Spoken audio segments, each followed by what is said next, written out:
Hello, everyone, and welcome to today's session on how marketing can impact adoption and retention. Two things before we start. First is our forward-looking statement, our legal love note, that we're going to talk about innovation and the art of the possible and future roadmaps. So just keep in mind that make only purchasing decisions on what's generally available today. And secondly, and most importantly, thank you for joining us today. With over 1,500 sessions, we appreciate you taking the time to join us virtually and in person. My name is Pia Finley, and I'm an Industry Strategist Director here at Salesforce. And later, I'll be welcoming Sylvia Zinn, Head of Marketing and Digital Engagement at Trimble, and Ali Miller from PwC. And today's session is going to discuss the marketing's new growth mandate.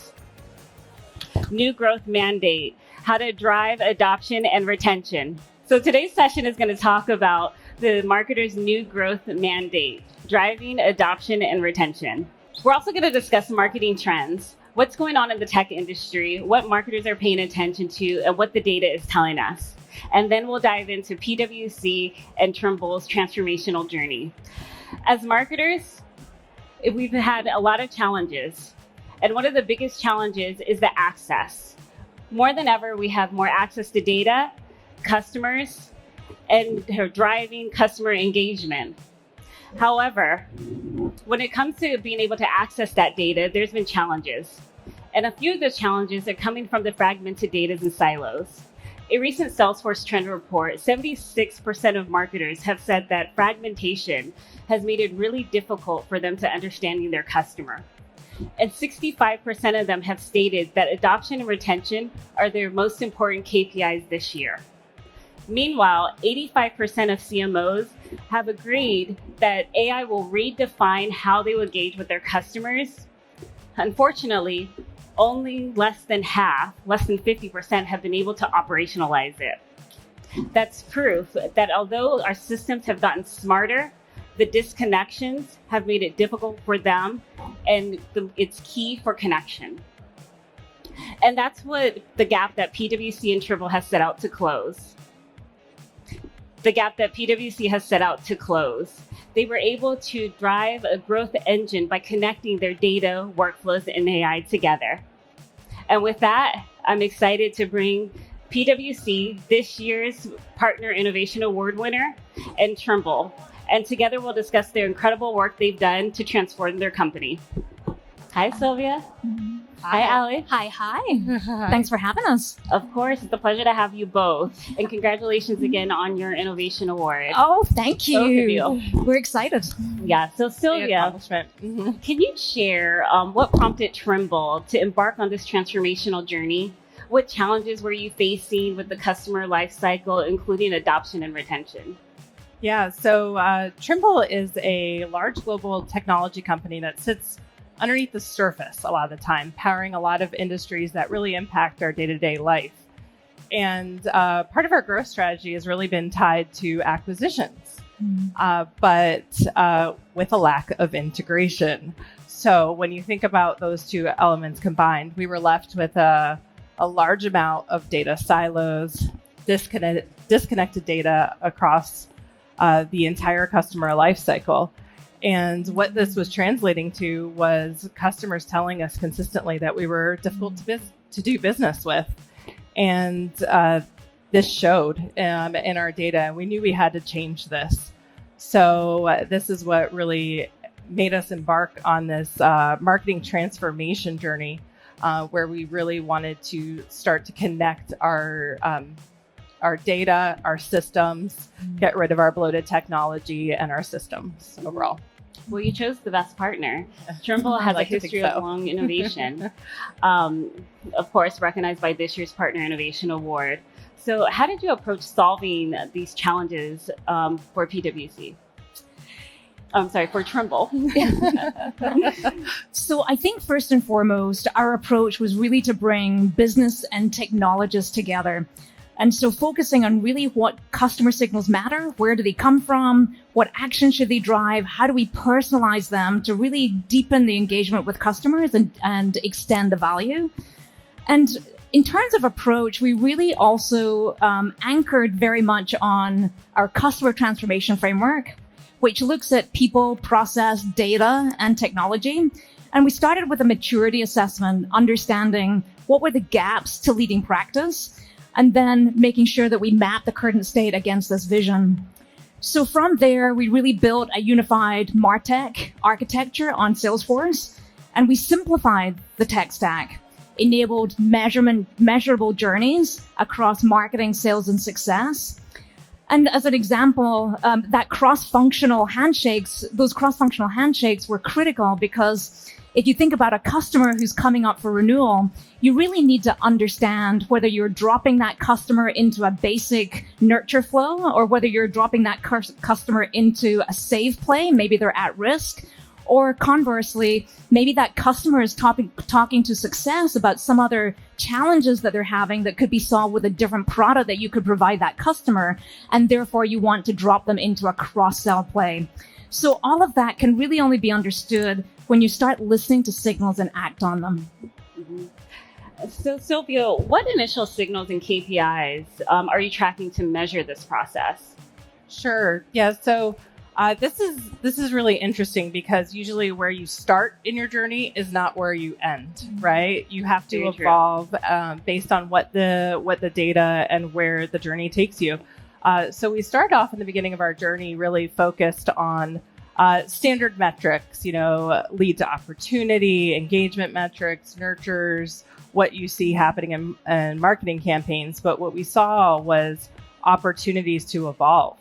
And two key areas that we really looked at here were tied to cross-sell. So at our company, cross-sell is a really untapped market for us. And the data does show us how much more opportunity we have when we grow our customers and expand with different solutions that can better serve them. And so being able to tap into this metric over time is really how we're going to basically catapult ourselves into the future and one of those key KPIs that we're now tracking. And secondly, what we're really focused on is more of the qualitative data and feedback loop. So we've developed more of a handshake between marketing and sales, something I know we all aim to do.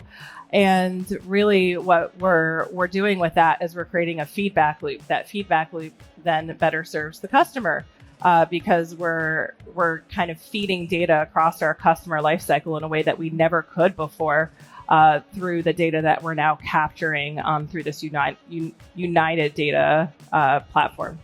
Mm-hmm. So then, Ali, can you share tangible results? I know we have some on the screen here, like improvements to lead to opportunity conversion that demonstrates impact so far.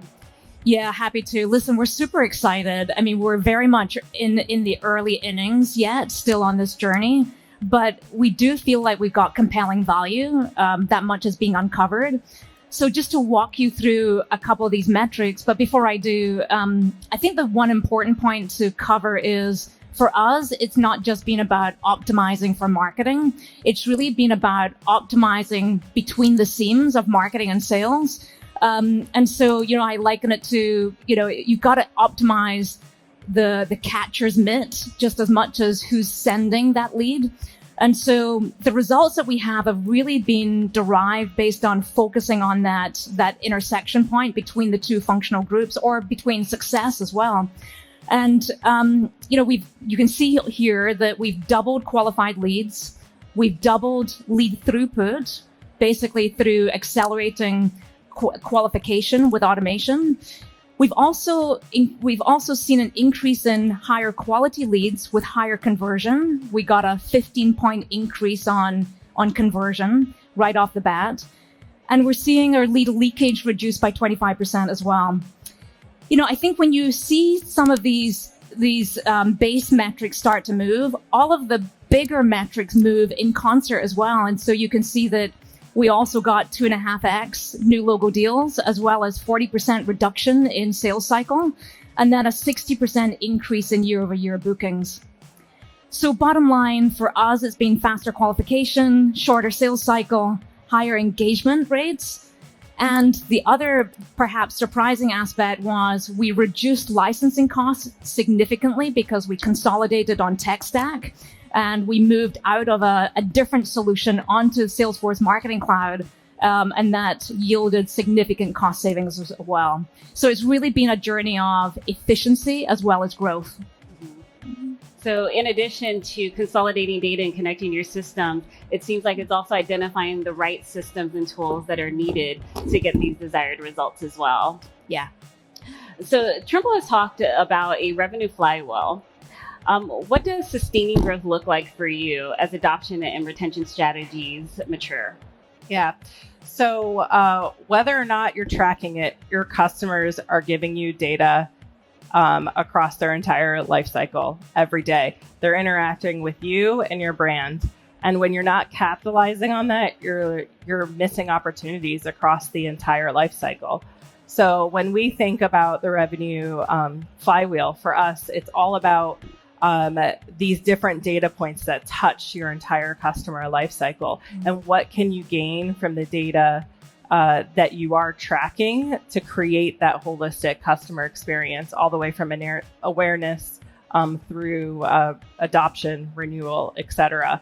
And really you want to capitalize on those. Think about intent, AI, personalization to craft a better enhanced customer experience. And moving to this tech stack and moving to Marketing Cloud and Data Cloud to basically capture all of this has really allowed us to shine and move into the next era of how we operate as a marketing organization for Trimble. Mm-hmm. So with just these amazing results and the journey that you both have taken together, from PwC's perspective, what were the industry trends or client pain points that made this partnership with Trimble particularly important? Because it seemed like you had a vision, you worked together to create this vision, but how did you know? What was the feeling? Yeah, listen, it's a great question. I mean, the broader trends that we're all seeing and feeling every day is that business models are breaking, right? What we're seeing is these business models that we all are, we know and love and we've worked with for many, many years, sometimes decades. They're breaking because they can't keep up with the pace of change in tech or customer preferences or economic realities. And so we've seen a significant shift away from one-time selling to a connected lifecycle management. And that in that connected lifecycle journey, that really is where marketing, sales, and success all really need to operate as one. And I think the other need that it creates is it creates this need for the revenue flywheel that Sylvia talked about. That revenue flywheel really needs you need to get frictionless on that flywheel because 80% of lifetime value of the customer is post initial sale. So you've got to get really good at doing amendments, renewals. You've got to understand where customers are at on that journey and take those intent signals and then use them to go deepen the engagement and personalize that engagement so that you can really turn those insights into action. I think that's the biggest industry trend is the business model shifts and that the creation of that flywheel that requires the connected customer journey. So I'm going to ask you a follow-up question to that. So we're going to go back to the Trimble's journey. And how do you see their journey fitting to the broader industry patterns? What can others learn from these examples as well? So I love that question in terms of what can others learn. I think for us and for many of our clients that are embarking at midpoint through this journey, the most important thing is to really start with the customer and the outcomes in mind. And then you can define the experience that you're looking for and map the technology to that instead of starting with the technology. When you start with the technology, you don't get the outcomes that you're looking for because you get lost along the way. And one other point I think that was important from our journey too is KPIs. Everyone talks about how important KPIs are. We all have a sense of what we want to measure and how we might measure success. But what's really, really important is defining how you're going to calculate that metric, and then how are you going to source that metric, and then make sure that you've got the reporting mechanisms to actually manage the data and report on it accurately. So it's really about not only the KPI, starting with the customer, then mapping the experience, then the tech, and then finally the KPIs. So we have a looking forward slide up here, but now let's look back. What's been the biggest lesson from this transformation so far, and what advice would you share with other leaders who are planning to begin their own adoption and retention strategies? And Sylvia, I'll start with you. Yeah, so I have two of them, and two of them that have been like at the core of my heart throughout this transformation journey. And one is stay focused. Keep your eye on the prize. Start small, build that foundation, and then watch the momentum grow from there. You will uncover issues along the way. You will want to change your scope. You will want to go off to the side and solve those. They will distract you, and they will actually reduce your efficiency and your ability to actually reach your targets. And second is, don't forget about your people. Change management is everything. Whatever you're thinking you're doing for change management, you're likely not doing enough. Don't forget about your people. Bring them along the journey, make them understand why you're doing, what the impact is. This is not just across one function, but this is across multiple functions.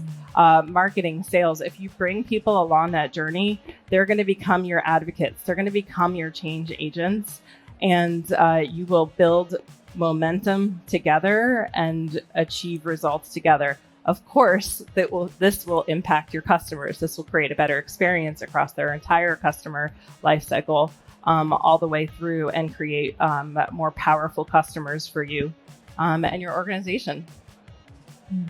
Ali, anything you wanted to add to that? I would maybe add from our earlier comment, I think the change management aspect is so important. I'll go to measurability. And so to get this journey right and to get the handshakes right across the functional areas, marketing, sales, success, you really need to build measurability in at each step along that end-to-end process. So you're almost instrumenting the process. And then don't forget about the reporting, KPIs, reporting, those are all critical. But you have to start with the end in mind, meaning what do you think the customer needs? What experience do you want to deliver? And then map the technology and the capabilities to that experience. Well, thank you both, and congratulations again on your Innovation Award. Oh, thank you. I think the key takeaway that we all can agree with is that when you connect your data, workflows, and AI, that really drives personalization, retention, and adoption at scale. And of course, Salesforce makes it easier. So thank you. And thank you all for joining us today. Don't forget to join us in the tech keynote.